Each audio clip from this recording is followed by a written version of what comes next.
إن الله وملائكته يصلون على النبي يا أيها الذين آمنوا صلوا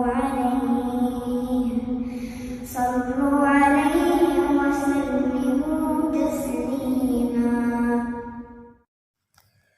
الحمدللہ رب العالمین والصلاة والسلام علی سید المرسلین والعاقبۃ للمتقین اما بعد فاعوذ باللہ من الشیطان الرجیم بسم اللہ الرحمن الرحیم رب اشرح لی صدری ویسر لی امری واحلل عقدۃ من لسانی یفقہوا قولی رب زدنی علما رب زدنی علما رب زدنی علما.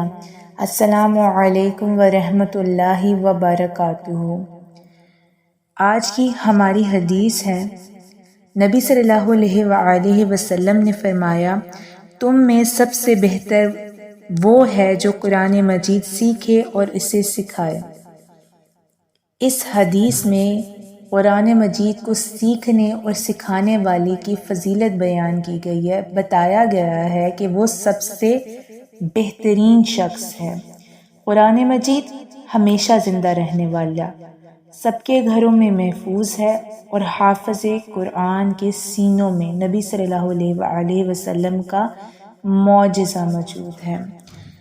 خوش قسمت ہیں وہ لوگ جو قرآن مجید کی تعلیم دیتے ہیں اور سارا دن مدارس میں پڑھاتے ہیں. رسول اللہ صلی اللہ علیہ وآلہ وسلم نے ان کو سب سے بہترین شخص کہا گیا ہے. قرآن مجید کی تعلیم دینے والا بھی اور جو سیکھتا بھی ہے اور اسے سکھاتا بھی ہے.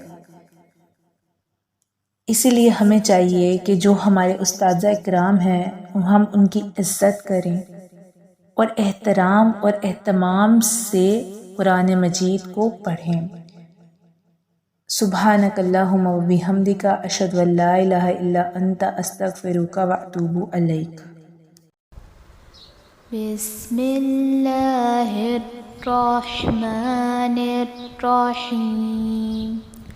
خیرکم من تعلم القرآن وعلمہ. خیرکم من تعلم القرآن